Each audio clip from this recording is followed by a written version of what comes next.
好 ，TBS 刚发表了台南市长选举最新的民调哈，如果是陈亭妃跟谢龙介来竞选的话呢，陈亭妃是41%，谢龙介36%，很近哦，那只差5%了，非常接近哦。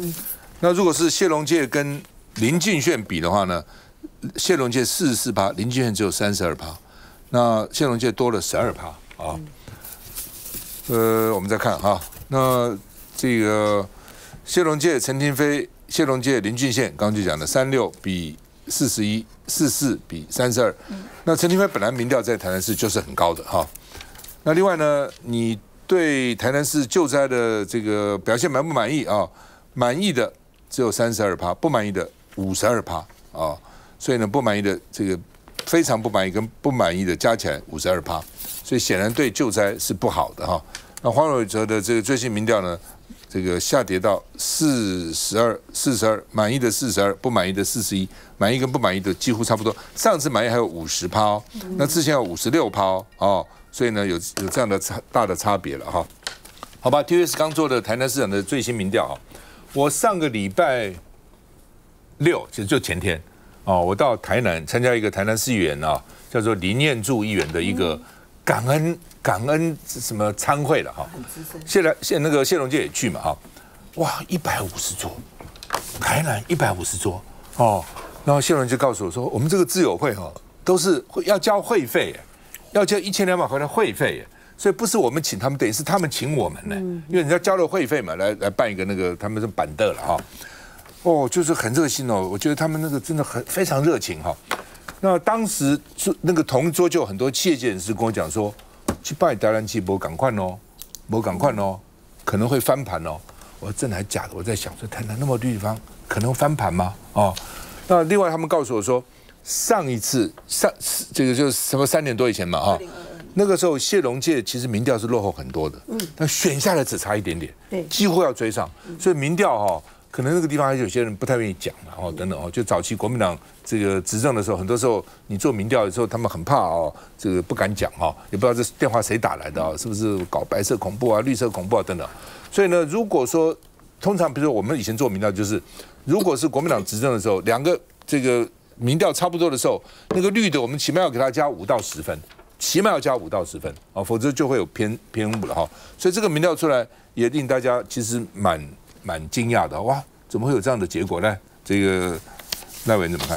我还看到另外一个资料啊，是黄伟哲他的满意度啊跌了8%，不满意度啊增加了16%，来回就等于扣24%，扣24%，所以就知道说大家都知道，台南也好，高雄也好，是绿道出资的地方，都是民进党提的西瓜也会当选啊。那现在谢龙介你可以看哦。以前追到5%，指数陈亭妃5%，那上次赢林俊宪12%，对，赢林俊宪12%。上一次做的时候，他是输16%，他输16%，谢龙介输16%，输陈亭妃16%。那现在你看到现在只差5%而已，中间呢，我想是跟救灾有关系的，救灾的表现影响蛮大。然后赖清德的表现，那天我到台南，也有他们告诉我说。原来台南比较乡下的地方，什么七股啊、白河是很支持赖清德的。对。但这次呢，风灾、水灾，他们有点失望、伤心。赖清德不要忘了，赖清德在选市长的时候是拿72%，他拿这么高比例的一个选票，所以几乎都他的人呢。可是他几个镜头，大家马上心就凉了。第一个镜头是什么？这个人家说手机不通，他说刚奇怪啊，高问的也通，就讲这个。然后一个老先生在跟他讲，他触电不会去啊，他就想说触电不会去了，这国际不可以啊，你要自己爬上去啊。这2个事情，我就对他非常非常伤。大家就想到什么？我旁边很多朋友就想到，这个他在选总统的时候啊，他不是讲他那个在什么地方万里的家，赖皮寮啊，赖皮寮对不对？他说台风啊来，触电也不会去哦，这样。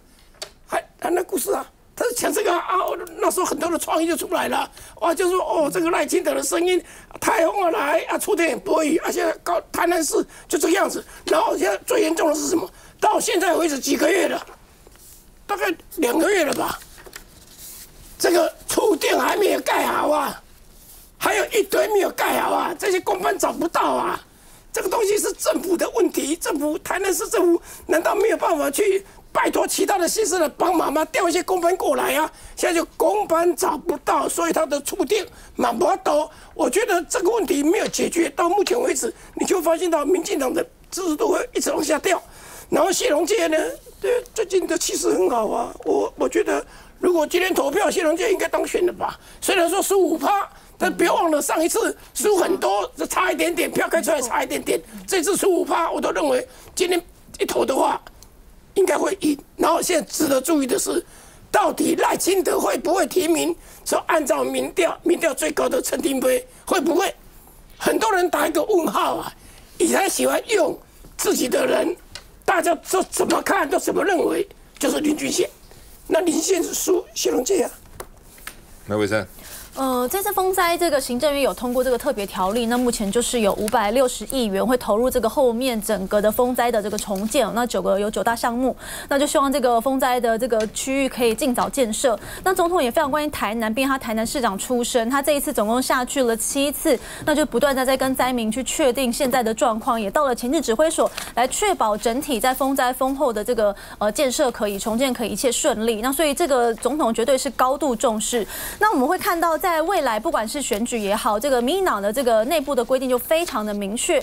那就以台南来说，那就是以民调作为最后这个候选人出现的唯一的这样的一个选择。那所以到时候就是看什么时间点，然后做出这样的一个民调的数据，然后做出后续的安排。那我想总统对于这个台南还是非常非常重视的。那无论是市政也好，那未来的人选也好，我相信他也都会用最公平、最好的方式来解决。义珍。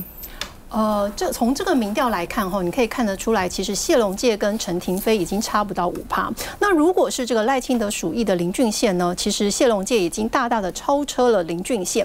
那你可以看得出来，从这个民调呢，其实赖清德就是在拖累黄伟哲、拖累陈亭妃、拖累林俊宪。你从这个民调的数字里面看，台南救灾，大家有52%是对赖清德、对赖政府不满意的。那甚至呢，现在很多的一些社群，大家都在忏悔。说啊，我是身为这个台南人啊，我看错了赖清德啊，我不该让他呢连任了市长，然后挥军北上去当了行政院长，现在还去当所谓的赖清德总统。所以你看得出来，这个台南、高雄好像以往都是民进党执政，特别是台南呢是民进党执政20-30年，但你也看得出来，8月23号的这场核能公投，这么多同意的。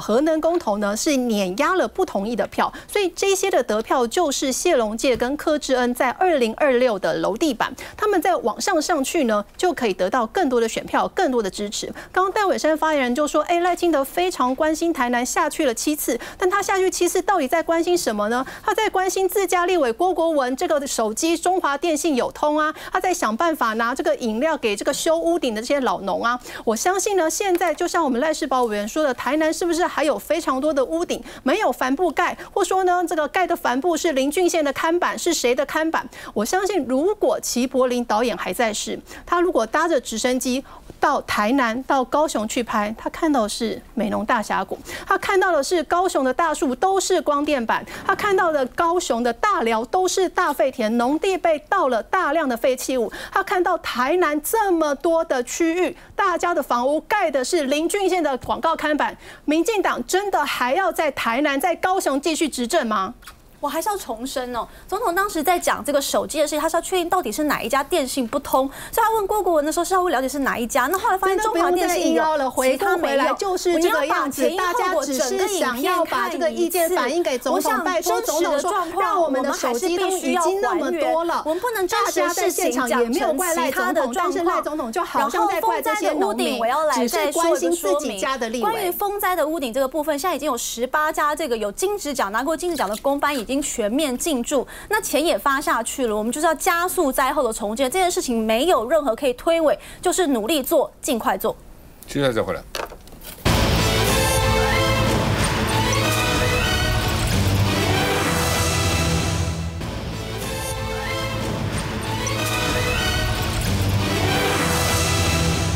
好，那国民党选主席，大家注意哈，今天开始登记，而且可以开始领表登记了哈。这个国民党主席开始登记了哈。那有3个人抢先领表啊，包括罗志强、郑丽文、还有张亚中，有人自己罗志祥自己去，有人是派团队或是助理去哈。那另外呢，这个罗志祥是找徐小新然后帮他去这个主导社群媒体，又再推出莱尔校长，因为之前蛮热门的嘛哈。那另外呢，这个好像艾普罗他们好像找艾普罗做调查，艾普罗哈，艾普罗调查呢，就是说郝龙斌、郑丽文几乎在伯仲之间啊，罗志祥也差不多，郑丽文22.2%，郝龙斌20.5%，罗志祥18.7%啊。然后，所以其实基本上在误差范围之内，啊，三人平手，三个人看起来是蛮这个非常接近了哈。另外呢，这个傅昆萁说礼拜五朱立伦应该礼拜五应该找大家来协调，而且朱立伦应该公正举行选举哈。那另外呢，傅昆萁说呢，这个宪法有参政权，所以呢，不一定我要成功，但是成功一定有我那因为被人认为说他曾经被开除党籍啦，有没有参选这个主席的资格？他说宪法规定我有参政权啊，为什么没有参选主席的资格啊？那另外呢，这个也有今天《中国时报》也写了说将来是不是能够打仗的才能够定江山呢？我们看一下，强行出击，翻新国民党。找来徐小新陪同领表，要角逐党主席的罗志强将年轻化列为参选目标。我会邀请巧芯来主掌社群发展、青年发展以及 AI 运用这些尖端领域，那用巧芯的蜜獾精神来开创国民党。但别忘了磨刀霍霍的，还有获得退经走回力挺的国民党前总召傅昆萁。没有办法协调，当然是透过民主机制嘛。大家是不是能够来协调一下？我想这个党中央应该考虑这个部分。党中央任何的决定，我都是100%尊重，罗志祥也一定配合参加。定调君子之争就完全配合，但傅昆萁忧心的正是台面上的候选人们。我们期待的是卢妈妈嘛，甚至张善政市长嘛。现在这些人，我相信每一个人都不是很完美。强哥是最完美的人选。每一个人选都有他的特色，中生代掌舵，新生代一起团结，更年轻的一辈，让国民党变成一个更年轻的政党。喊出世代交替，在这之前，其他候选人如郑丽文、张亚中则先后派出代表至党中央领表，但尴尬的是，你不要画一个大饼，活到老选到老，立委也选，议员也选，主席来了也选，关键你做了什么？这表没能领到，倒是被其他中常委当面指教。来，那位。是这个选举，当然这个大家选了，这是好事情了，大家有使命感嘛想替这个党做事情。那今天看这个民调这个民调做的前2名就是一个郑丽文，一个郝龙斌。那外面一般的评估都给他们定调，就郑丽文是比较冲的，郝龙斌比较稳健的。那到底国民党要这个采取比较稳健型的主席，还是比较属于这个要战斗型的要主席？其实就我个人所知，跟郝龙斌也多人好朋友，他本身也是战将怎么不是战将呢？也是战将。其实这4位都是，就是包括郝龙斌，包括郑丽文，包括罗志强，包括张亚中，也都战将。我比较讶异的一个结果是，这个张亚中的民调怎么会这么低？但是我仔细拉回来一想。仔细想，因为这4个都深蓝了。你要定调的话，张亚中过去是吃到深蓝的票，过去他的对手是朱立伦，朱立伦外面感觉没那么深蓝，可是现在这4位基本上都深蓝，所以张亚中在这一部分就拿不到这个他的一个优势，就看这个民调如果准的话那另一方面就是黄复兴军系的系统，居然这个郑丽文可以微幅领先郝龙斌，这个我倒是蛮压抑的蛮压抑的。所以跟外面原来讲的说，军系的系统大概分成2半，一半给郝龙斌，一半支持这个郑丽文，这种说法就好像是蛮贴切的了那不管怎么样，那还有一个就是郝龙斌要跟我们的主持人做民调，就4号跟今天2天做民调之后再决定他们2位哪一位要选。所以郝龙斌是表达有意愿，可是他还没有领表，这是一个比较特殊的情况，是不太一样的。哎，永平，赵大哥会不会选？其实确实会搅动风云啊！所以我觉得这次国民党主席选举呢，在未来1、2周哦，还会有很多戏剧性的变化，所以现在其实蛮难评论的。不过我倒觉得这次我看到一个比较跟过去党主席选举比较一个算是正向的一个发展哦，就是说大家出来呢，其实都是强将。战将强将，而且呢，也隐含着不同的世代呢，大家都很愿意出来为党承担、为党服务。因为确实国民党的这个老的包袱，还有党产种种的问题，并不是一个很容易的职务。可是有这么多优秀的党内同志呢，都这个一无既往觉得说我来承担那我觉得这个对国民党来是好处，因为国民党也曾经有过党主席在开始要那个领表时候单薄狼也确实有，大家你拱我，我拱你，我都觉得这是一个烫手山芋，也过那个时候但不管是洪秀柱那个时候，对，是那个时候我印象哈，大家推来推去，然后好，民进党有过啊，蔡英文才这样出来的，是的，所以这个其实也说明了，我觉得国民党虽然2024年那次这个。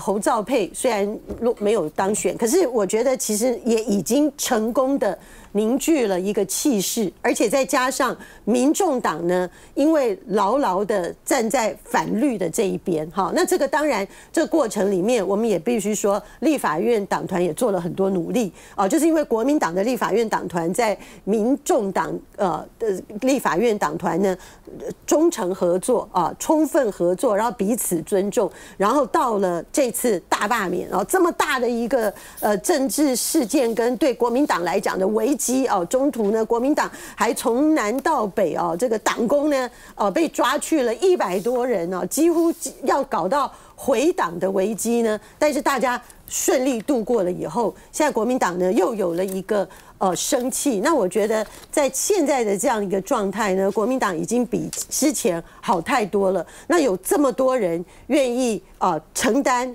带领国民党往一个新的，而且最重要是2028有机会拿回政权的这条路迈进。我觉得这都要鼓励。那最重要的，我衷心的期盼，未来不管最后谁是参选人，大家怎么样竞争，真的不能够内部吵架，不要互扯后腿，不要用攻击同志的方式设法希望把自己的声势再推高。因为我在这里可以大幅直接的预测，谁使出这种手段，不管是明着攻击还是私下底的攻击，这个候选人一定会被现在的国民党有投票权的选民唾弃，这是现在大家共同的心声。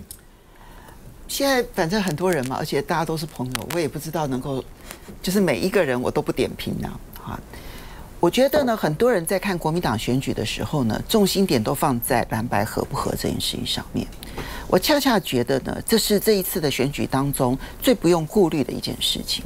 我不太相信在国民党的基层这么样子的期待蓝白合有任何一个人敢去违逆这个浪潮，然后呢去成为蓝白合的这一个绊脚石，我不相信。相反的，我觉得是任何一个人做的，他更能够让大家觉得有机会，他得到的可能性，得到这个支持的可能性越高。所以我觉得他反而不是差别点。我觉得真正差别点呢，我其实分成4个。第一个部分当然形象很重要，他是党主席嘛，虽然他理论上他不会是2028年的总统候选人，但是他的形象就会决定了国民党对外的招牌，那个就是吉祥物。第二个部分当然能力还是非常的重要，因为这里面大家都看到的是蓝白合，但是我看到的是接下来在国民党立院党团他究竟要做什么。然后同时呢，明年的县市长，因为县市长我必须说，现在为止朱立伦其实已经安排了大部分的县市长的候选人了，除了竞选连任的之外，那谢龙介要选台南，然后柯志恩要选高雄，那是艰困地区，花了很多时间就已经排了人在那个地方。其实你剩下来的地方，然后要去协调的跟这个民众党合作的部分，那几个县市是指标，我觉得这几件事情处理好了，大概都不会有太大的问题。那么，但是呢，这个你终究会牵涉到很多的地方议员的提名。那这里面，我必须说，你的能力、协调能力够不够？能不能让大家第三个条件服众，大众的众，你能够让大家觉得我好歹口服了。我心服不服哦，可能是另外一回事，但口服了，等到声势上来了之后，心也会服。但最后一点哦，无私。其实这一点，我觉得恰恰就是呢，在国民党里头，我觉得恐怕最大的挑战。各位，你要去想啊，去担任国民党党主席，他其实是必须要在这个社会当中有名望。我自己的经验是这样哦，每在台湾哦，越小的选举，庄脚越有用。里长选举的时候，我告诉你，什么隔壁的什么，这就是什么会啊，联谊会啊，什么都很有用，因为大家都不认得里长是谁。可是呢，到了县议员的市议员的选举的时候，其实庄脚的力量就开始往下降，因为大家心里头有自己喜欢的人啊。那但是庄脚还有一定的力量，但是呢，只要到了那一种就是市长的县市长的选举，甚至于呢，那是更高，就是那到了总统选举更是如此了。我告诉你，所有的庄脚都变得没有用。我的经验是这个样子，国民党党主席也是如此。我举一个例子啊，我印象很深刻。当初马英九跟王金平在选举的时候，我有一个朋友，他全力的挺王金平。有一次跑来跟我 complain， 他说：“我连我小妹都没法度啃啊！我起码你知道要出去，要跟三人讲要叫他去支持王院长啊！我不知道跟谁去讲要支持王院长，我连我妹妹都说服不了。因为当你越是知名的人物，大家心里头对每一个人都有想象。这时候你要说谁指派谁，谁支持谁就能够如何 ？No， 所以每一个人自己就要有那样的分量。可是有这样分量的人，他又必须要在政治上无私，多么难！我觉得人性，对，这违反人性。所以恰恰就是这一点最难，这也是大家最担心的一点。医生。今天开始领表哈，这个领表加登记是到礼拜五，所以到底最后谁会领表登记，其实都还未定。像我们大家期盼的这个郝龙斌前市长，其实目前也还没有正式的宣布。那所以你看得出来，今天包含罗志强、郑丽文跟张亚中，其实看得出来，其实国民党就是人才济济，而且不管是这个中生代或者新生代，大家都希望为国民党扛出一条路。那当然，我认为接下来几天呢，一定还会有变化哈。那除了刚刚像永平姐讲的，希望在这个选举过程中，既然这个人选是复数的，希望大家不要彼此口出恶言，因为毕竟党内的选举这样子的话，就是把党内进一步的分化，那大家会彼此有裂痕。因为毕竟我们最大的目标就是重返执政。那你看得出来，其实，在朱立伦主席的这样既定的基础下，我们国会已经是最大党，那我们的地方的执政呢也是绝大多数。所以在这个党主席的任务上，接下来之后呢，就是所谓的连2年的大选。党主席呢，他作为一个后勤的总司令，他要幕粮草，他要做所谓的提名协调。我认为这个是非常非常重要的职务。那接下来，民进党的朋友也不用再挑拨离间，就说这个谁选啊，谁不选啊，谁不合啊，跟蓝白合怎么样？真的不用见猎心喜，民进党就管好自己的事就好了。徐校长，好了。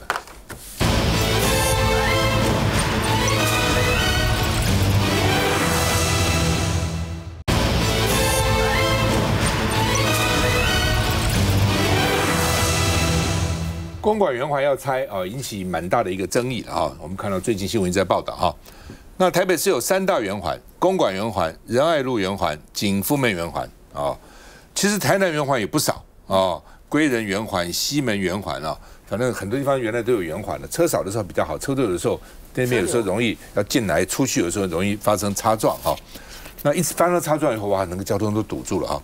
那所以呢，公馆圆环今天工程第一天就遇到上班日啊，李世川采取3招哦，公车先行啊，提早开道15秒，增加10到20个警察跟员警哈。号志针对路口有管制啊，所以呢，来疏解这个可能在第一天发生的状况哈。那所以今天没有塞嘛哈。那学生就举着说讲不听硬干，走读杀进车阵，现在要流行走读啊。那另外呢，这个台北市有警察被打了哈，所以呢说要依法这个来传，依法来办理啊。那另外呢，王宏威是说呢，民众打警察，毛博雅呢落荒而逃，没谴责。那苗博雅说呢，假讯息哦，说这叫为苗就蒋啊。那另外呢，青鸟最有趣的，他说因为蒋万安拆公馆圆环来方便解放军来进攻哦，所以呢网络都杀他了，这跟解放军发生什么关系哈？那就圆环解放军这个就不能进攻吗？十字路口才能进攻吗？啊？那另外呢，这个新工处也驳斥哦，说呢他们说圆环承包商是中国。哦，所以呢，说青岛来的，所以已经报警处理，假的，没有这个事情啊。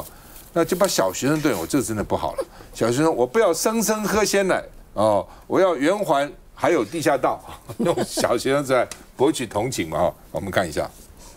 公馆圆环施工后迎来第一个上班日，因此一大早呢就增派了32名的警力要来因应上班车流。13号开始施工，15号第一个上班日到底有没有比较塞？跟我们平常的这一个车辆是差不多。不过在拆除作业前，民团也号召抗议。好了啦，够了啦，镜头够多了，镜头很多了，好了啦。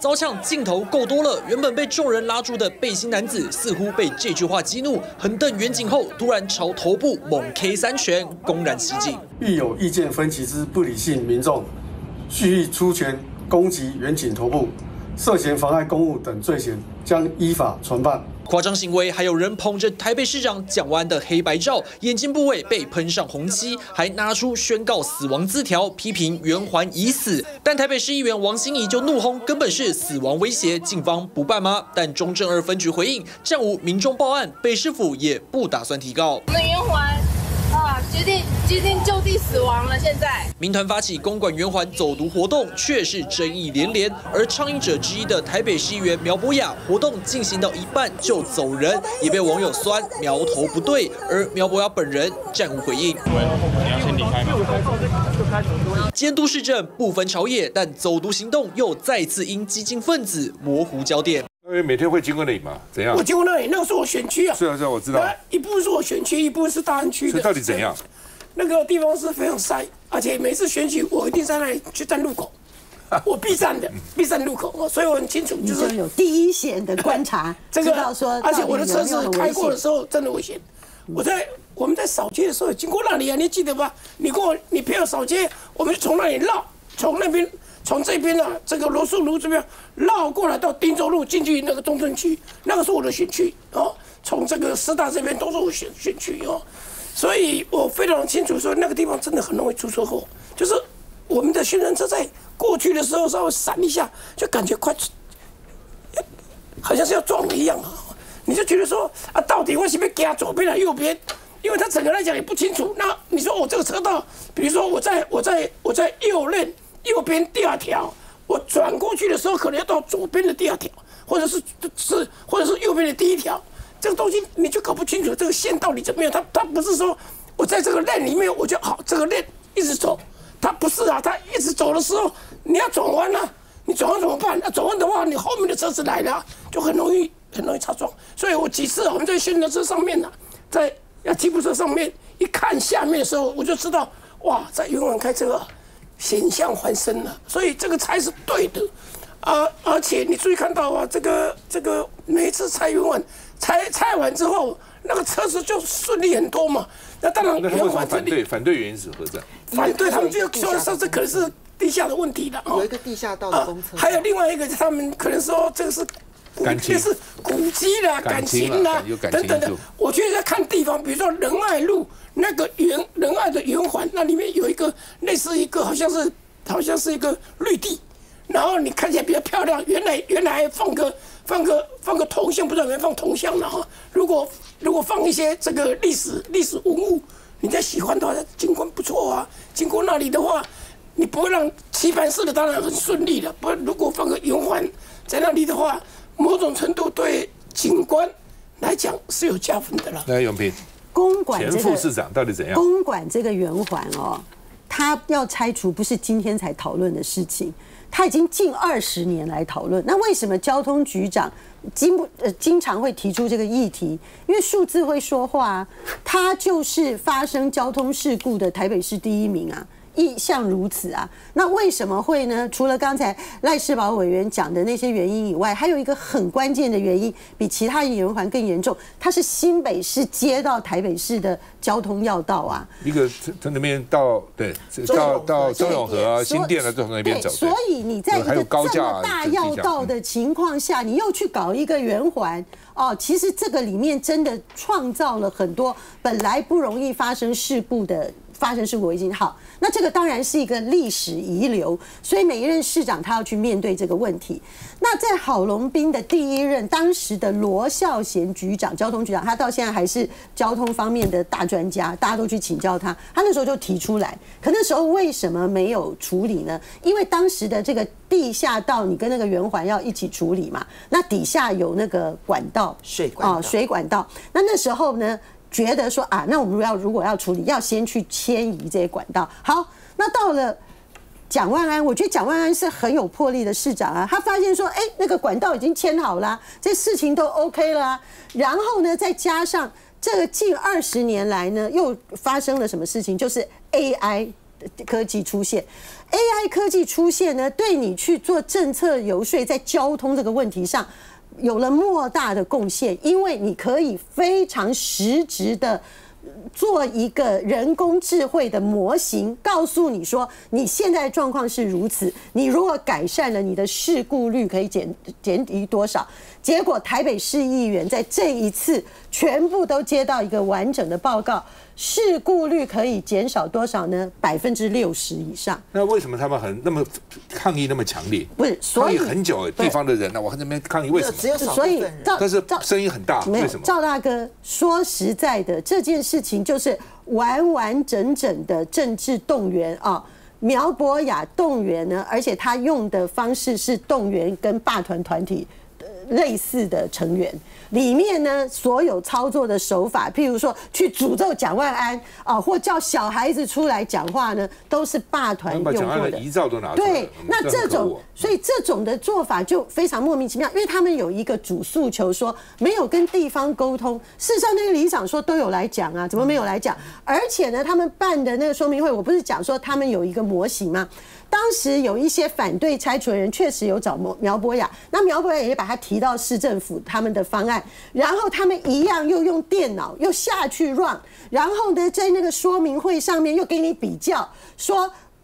市政府的方案是这样，你们的方案是这样，那结果大家学者、专家、地方人士，大家通通看了，比较下还是市政府的方案好，因为它降低事故率的状况是最优的嘛，所以都做了，然后你硬要说他没有做，你硬又要去鼓动，那总有很多的民众他不了解这个事情，他甚至不是那个区的居民，他受到你的政治号召，他觉得大罢免、大失败输了，他很不甘心，他可能又跑出来一次，那甚至呢，我觉得这里头会发生打警察事件，说不定也有想要跟民众党当时的走读抗衡的那个味道。总而言之呢，我觉得公共政策的讨论，你如果把它搞成是一个政治的仇恨动员，就很没有意思了。谈到 AI 了哈 ，AI 我认为在交通上可以做很多的事情。哦，我上礼拜刚好有一个场合，刚好朋友在一起啊，蒋万安市长也在，我就跟他讲，我说你现在搞那个科技执法，天天罚人家，收一大堆钱，怨声载道。哦，一点点不对就给他罚，一点点不对。如果交通警察都不会罚，因为有时候根本没有影响交通嘛，你像碰一下线，一下就罚。我说没关系，罚归罚，只要做一些改善呐。AI 这么发达，我说我当议员的时候，当时电脑连线是我建议的。以前电脑都不连线了，一个红灯，下次又一个红灯，下一个红灯，现在至少电脑至少这条路可以绿灯连到底吧，不要一次红一次红什么。那现在 AI 这么发达，比如你看我们台北市很多红灯一等，很多外县市是一样，一等就是150秒、180秒，根本没车这边等，你又不能闯，对不对？浪费时间，浪费社会资源嘛。那个时候车很多，看着也交通警察或是那个交通疫情那边指挥的手忙脚乱 ，AI 不能够来应用吗？花不了多少钱，能花多少钱呢？你收那么多罚款，把那个钱运用在用 AI 来设计 AI 来流量，按照流量来调整你的灯号，这有那么困难吗？绝对可以做到，甚至不行开国际标嘛。台湾如果专家不够开国际标，我不相信解决不了这个问题。不只是台北，新北也是啊，新北很多交通也是乱七八糟哦。把这个钱好好用这方面，不要只去罚老百姓的钱，只去罚驾驶人的钱，好好用在交通建设，减少社会资本，增加交通的效率。休息一下就回来。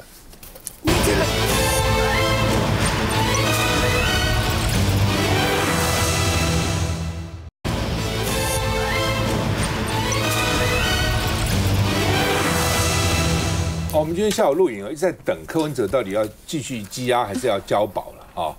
那检察官抗告，那法官会不会驳回啊？那因为呢，这个高检啊，他们检察官向高检是说要北院继续来开这个庭，所以柯文哲会不会羁押引起大家蛮大的关切。但是柯文哲其实已经就是说不要，法官说你不用戴什么手铐都不用了啊，在那边等。但是呢，法官还在讨论，所以现在还不知道哈。那另外呢，这个黄国昌是质疑了，说府院党密商柯文哲交保的事情。这事情法院的是什么？府院党去密商呢？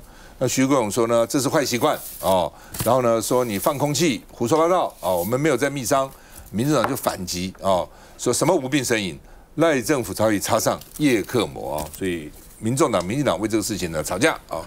柯文哲说，我不喜欢恨别人，但心中很难过哦，希望自己将来是曼德拉哦，而不是伍子胥啊，一夜头发变白了哈。那另外呢，柯文哲被羁押363天，几乎1年了。他说知觉被剥夺，1年里面都好像在荒岛被剥夺了1年，像人在荒岛，有人在那边也不能够跟人家交谈啊。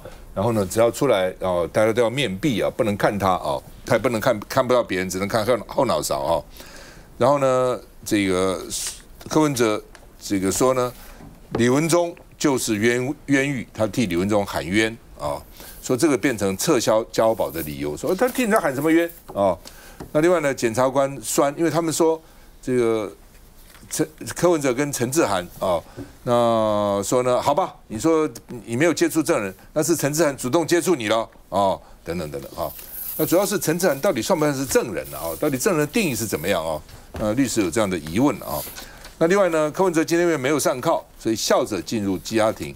那律师呢请求降低7000万的保释金，说保释金太高了，这也是攻防了啊，就是说7000万保释金，你这个检察官不满意还要再续押，那我就跟你讲7000万保释金太高，是不是法院能够减少一点？这是一种法律的攻防，你不能只让对方出价，不能只让对方这个攻击，你要攻击打回去啊。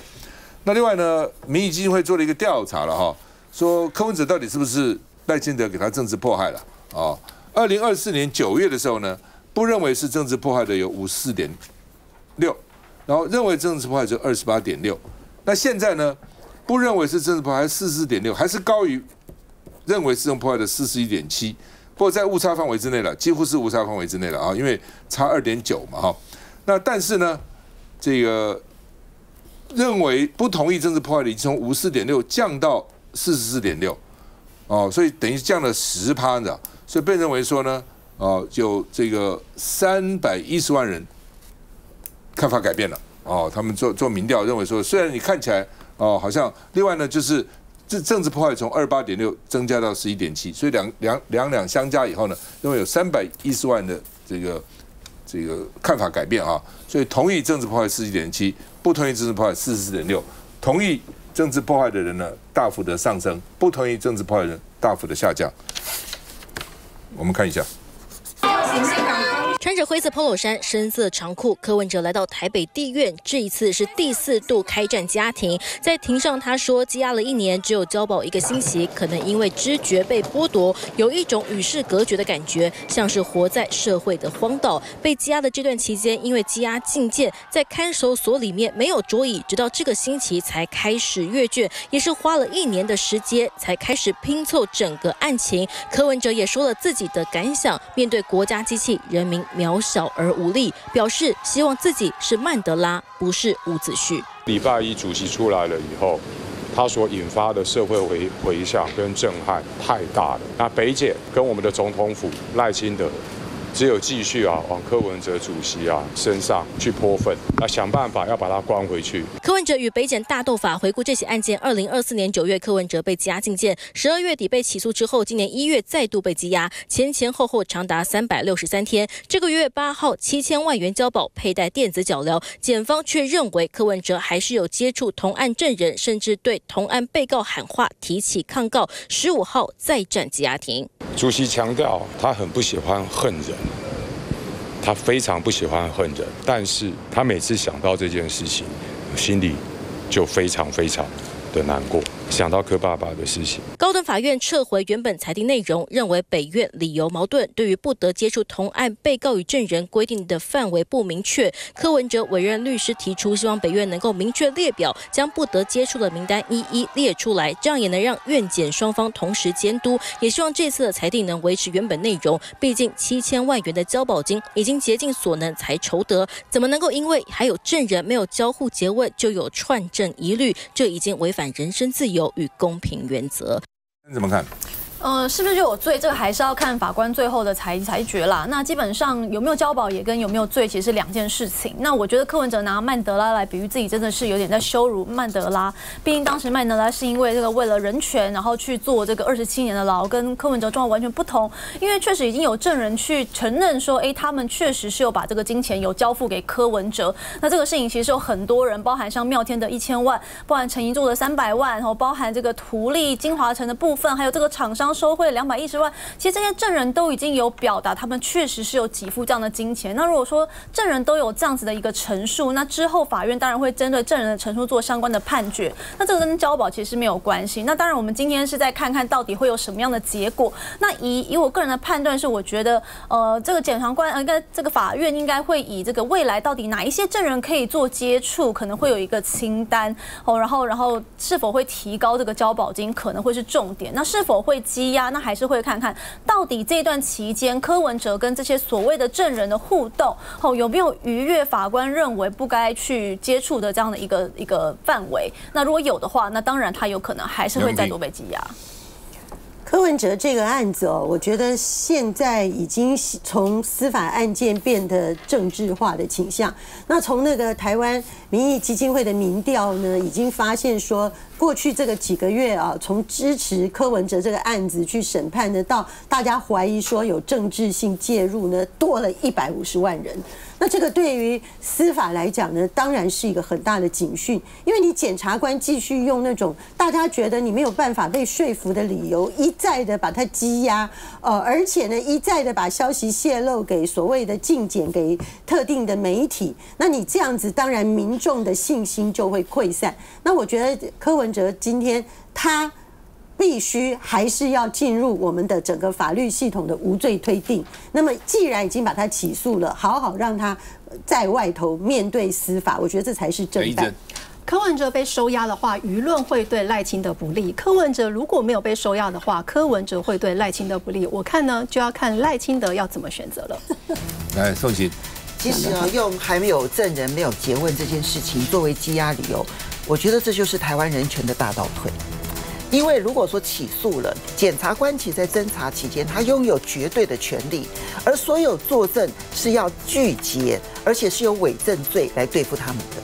所以并不是简单的说，你跟证人接触一下，证人就可以改口，证人改口就没有责任，证人改口的责任非常大，伪证罪7年以下有期徒刑非常的重。那么，所以如果你是用还有证人没有被诘问，你就要羁押的话，那全台湾所有被起诉的人应该都要